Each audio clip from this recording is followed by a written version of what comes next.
Help support the show by joining the Patreon or becoming a YouTube member. Also, hit that like button and subscribe if you want more Browns-focused content.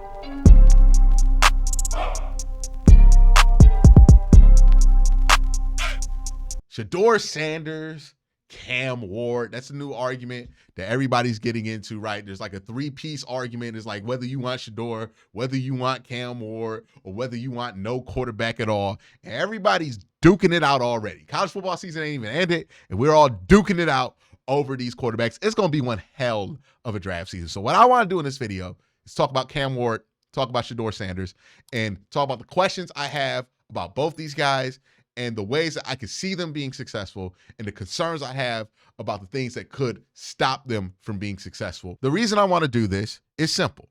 The Browns have the number 2 overall pick. These are the top 2 quarterbacks in the draft. It is 99.9% sure that the Browns will be on the clock with one of these guys available. Now, if you watch my videos, you know I'm not the biggest fan of taking the quarterback at number 2. But if you're the Cleveland Browns, you got to be sure. So this is part of being sure. Let's have a thorough discussion about what you like about these prospects and what you don't like about these prospects, and if that stops you from wanting them at 1 or 2. So let's get into it. All right, so most of the time I've had to talk about this 2024 draft class. It hasn't been nice things that I've said about these quarterbacks, right? Maybe my opinion will change about this by the time we get to April. Maybe the Browns' opinion and my opinions are just far apart on this. I do want to talk about these quarterbacks as what they are and how they could be successful and how I can see them being successful and more successful than what I comp them these guys as. Now, what I'm going to comp them as is kind of how I feel about them, and this is important, as prospects. This is not me saying this player's ceiling is whoever I comp them as. It's just they remind me of this prospect because they have similar pitfalls and upsides to these prospects when they came out of college. So keep that in mind. If I drop a comp, that's what I'm talking about, right? First guy we're going to talk about is Shedeur Sanders. The big question about Shedeur for me is, one, athletic ability. Is he as bad as an athlete as I think he is from watching his tape? The combine is going to be important for that. Maybe he'll test some at the East-West Shrine game, but athletic ability. I want to see what kind of athlete this dude is, because how he plays football, it's going to require him to be a decent athlete at the next level. Like, he has to at least run 4.7, 4.8, and have a pretty good 3-cone and have some pretty good agility. Like, he has to be a good athlete at the next level. He's not going to be a guy who runs a ton at the next level, but he has to be able to scramble in the backfield, right? Y'all remember how Big Ben wasn't a runner, but he used to scramble in the backfield a lot? Shedeur has a little bit of that in his game. He's obviously not the same size or player as Big Ben, but he has that in his game. That's going to be something that through this draft process, I have to feel better about him, as a prospect, because all I have to go off of is how his athletic ability scales when the athletic ability of the edges that he plays in college goes up. Last year, a year prior, when he was in the Pac-12 versus Oregon and UCLA, didn't look good against some better edges, right? This year, when he played better edges in BYU and Nebraska, didn't look good for him against those teams. So that's one big question for Shedeur too. Now, the Deion stuff for Shedeur, I've talked about it. That if you don't like Shedeur Sanders because you got a beef with Deion, or you got a beef with your worry about how Shedeur's going to feel about the city of Cleveland, or how Deion Sanders is going to feel about the city of Cleveland as a mark, I don't care about none of that.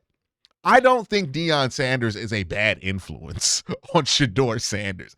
I think it goes the other way.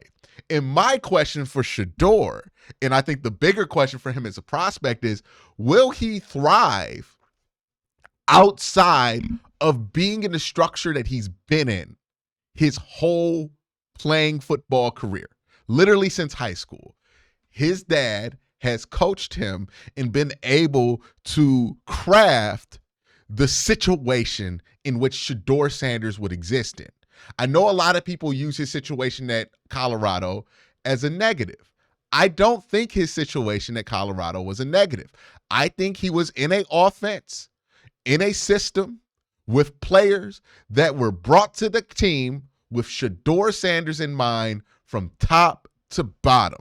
That is a level of control over the roster, the play style, the playbook that no other player in college football had and no player in the NFL outside of Patrick Mahomes would have.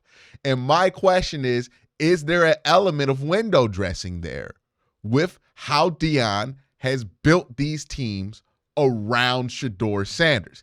He did it at Jackson State. He did it at Colorado. Everything Deion has done has been very strategic to make sure his son has been put in the best position.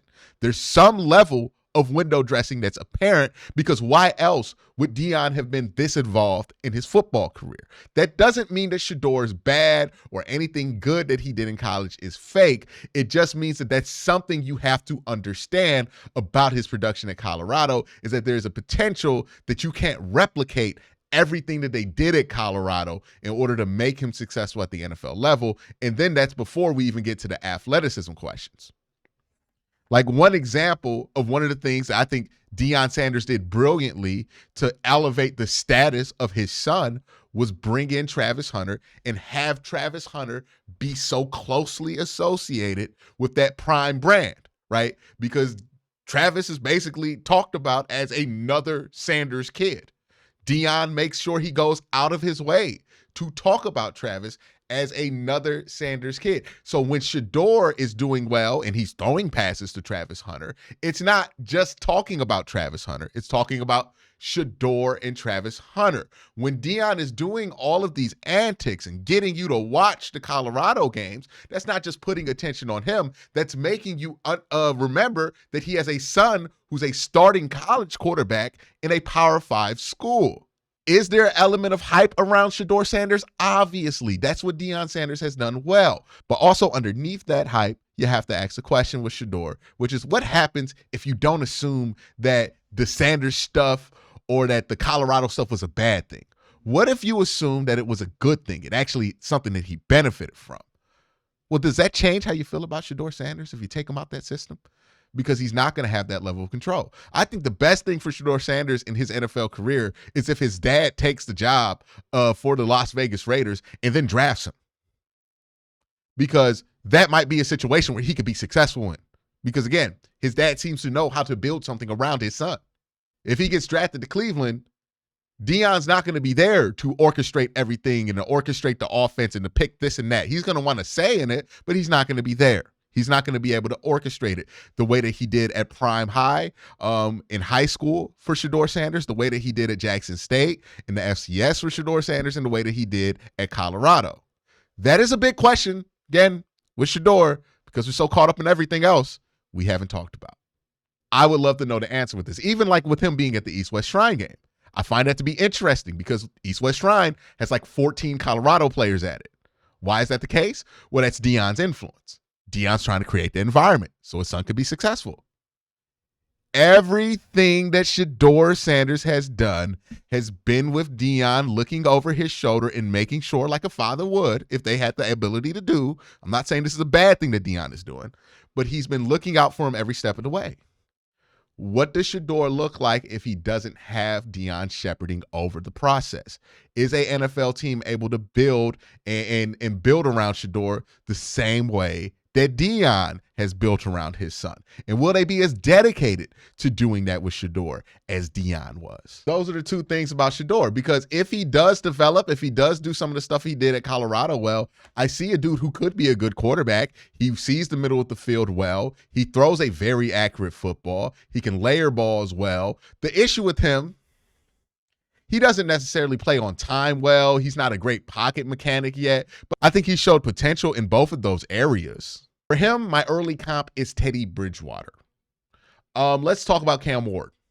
The big question with Cam Ward, can he play in structure? Right? I think that's the question on everybody's mind. There are two schools of thought when it comes to Cam Ward. One, he doesn't play in structure because he's not asked to play in structure, because at the college level, it's better for him to just do his thing. So if you draft him for the NFL and you ask him to be in structure, he's going to have no problem doing that. That's the first school of thought with Cam Ward. The second school of thought is he doesn't play in structure because he can't play in structure. I don't know what's true with Cam. There are times where I watch his tape and I see him playing structure and he's on time and I'm like, oh yeah, he might be good. There's time where I see him and it looks like he's literally waiting for the play to break down in order to even think about throwing the football. The arm talent for Cam Ward is most certainly there.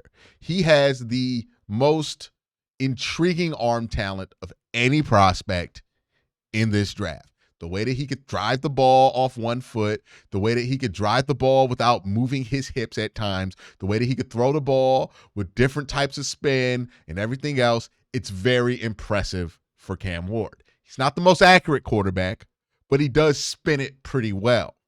He's a good athlete. He does stuff that a lot of guys can't do, right? Where he spin around, cut around, juke around, do all this stuff. It's almost kind of like watching Johnny Manziel at times when you see Cam Ward out there. Again, the question with him is he undisciplined because he is undisciplined as a football player? Or is that just how they wanted him to play at Miami, at Washington State, and at Incarnate Word?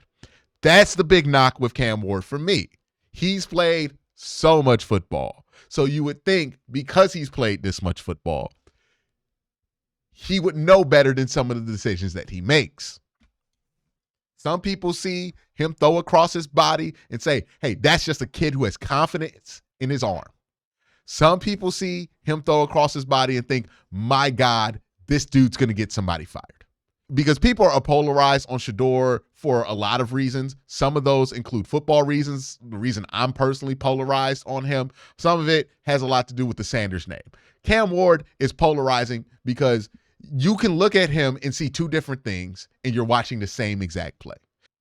I am not a big fan of quarterbacks who don't get the ball out on time and don't play in structure. I don't love that. Maybe I'm scarred from Johnny Manziel, right? I was a big fan of Johnny Manziel coming out of Texas A&M when I was a child. And I was excited about it. The Browns drafted him. I just knew that guy was going to fix everything, and that destroyed me. And maybe that made me hate dudes who play like Johnny Manziel for the rest of my life, right? Maybe that made me somebody who requires structure from the quarterback position. Maybe I'm overvaluing that, right? I don't love how he plays in the pocket. I don't love how flighty he can be in the pocket. I don't like how he kind of creates his own chaos in the pocket, right? It's another knock that I've had on Shedeur Sanders. I think he creates his own pressure. That is twofold with Cam Ward. My early comp for him is Zach Wilson. He has a lot of the same pitfalls and a lot of the same issues that you think that Zach Wilson would have had coming out of college. And will he fix it? I don't know. Sometimes these guys who are undisciplined and like to play backyard football, they get to the NFL, they learn the offense, they run the offense, they don't have those same problems. Sometimes they get to the NFL and they try to do that buck wild shit in the league and they get smacked around and they're out the league faster than you would expect. Does Cam Ward have the arm talent to play in the NFL? Yes. Does Cam Ward have the ability to put some good games together in the league? Yeah, Cam Ward will play a couple of good games in the NFL, no doubt about it. Same thing with Shedeur Sanders. Like, Shedeur Sanders is going to put together a good start in his NFL career, and I think Shedeur Sanders is a lock to look really good in the preseason. The question is, can you get consistent regular season success out of both of these guys or one of these guys? Cam Ward, I have questions. I have so many questions about Cam Ward and his ability to do that. I think it comes down to preference when you're talking about Cam Ward and if you like him as a prospect or not. It depends on how much you're bothered by the backyard football stuff. A lot of people like that shit. And I understand why. It's very entertaining to watch. And like when I watch Miami and he's doing all that stuff and it's not a quarterback that I have to be invested in, oh yeah, I love watching. It's pretty fun. But when I start thinking about that being the quarterback of the Cleveland Browns, I get nervous. Could Cam Ward be successful in the NFL? It's possible. I don't know if it's probable. Could Shedeur Sanders be successful in the NFL? It's possible. I don't know if it's probable. That's where I'm at with these two. I don't think they're the worst quarterback prospects to ever exist. I'm not unable to see any of the good that they could provide, but I don't watch these guys and think, man, success with them at the quarterback position in the NFL is probable. And that is the issue. I kind of need to feel like that's probable to take you super high in the draft. I don't know. Maybe you have a lower bar for what you would want at quarterback. Maybe you want a quarterback so badly that you're willing to lower the bar just to draft the quarterback. Maybe you just want the Browns to draft the quarterback so they can clearly move on from the Deshaun Watson era, so you don't have to worry about them trying to trot him out there as the starter again. All of those reasons and feelings that people have about it aren't invalid. I just go back to this. I just don't think there's a quarterback that justifies that second overall pick in the way that, like, you know, Drake May or somebody like Jaden Daniels justified that second overall pick last year, right? I'm not looking for a perfect prospect, right? These aren't these once in a generation type quarterback prospects, but like there's no Justin Herbert or Tua Tagovailoa in this class. Like, I don't think that they're of that caliber of prospect where we're not just talking about them as being the number 1 or 2 quarterbacks in this draft class. We're talking about them as being one of the best 10, 15 players, period, in the draft class. That is the disconnect that I have with quarterback in this class. But look, your answers to some of these questions I have about these players may make you have a more favorable opinion about these quarterbacks than I do. I think it's going to be interesting to see how it all plays out. What are the answers to some of these questions going to be? Are we going to find out that Cam Ward might be better in structure or might be more willing to play in structure as the process goes on? Are we going to find out that Shedeur Sanders might thrive and be better outside the Colorado system? Or are there going to be concerns that he might not be able to do what he did at Colorado in the NFL because he kind of needs that? It's a lot of things to wonder about with the top 2 quarterbacks in this draft class. And the Browns are a team that need a quarterback. They're going to pick number 2 overall. One of these guys are going to be there when they're on the clock to select. I might not be an overwhelming fan of these 2 quarterbacks, but if you're the Browns, you should turn over every stone and make sure that you're 100% sure about how you feel about these quarterbacks, whether it be positive or negative. Can't have another Justin Gilbert situation where you draft the guy straight up off vibes, right? Tape and vibes, right? That can't be the case again. You can't make those kind of decisions. Those are decisions that have made the Browns stink with a capital S. So, look, I expect to hear a lot about the Browns looking into quarterback and making sure that they're turning over every stone at quarterback. They better do that, right? Regardless of how you feel about quarterback at number 2 or not. They better be there for the East-West Shrine game, be paying a lot of attention to Shedeur Sanders, be paying a lot of attention to Cam Ward. Because if they're going to pass on those guys at number 2, they got to be sure. I think it's possible that they could get there, do all their research, be super sure, and that process takes them to not drafting a quarterback at 2. And if that's the case, I'm 100% fine with it. But if you're the Browns and you do your process and you're 100% sure that one of these guys are the answers, okay, gonna have to take it where it is. I'll be willing to accept that and give it a chance. That's where I feel about this. Let me know what y'all think about the quarterback debate here in the comment section down below.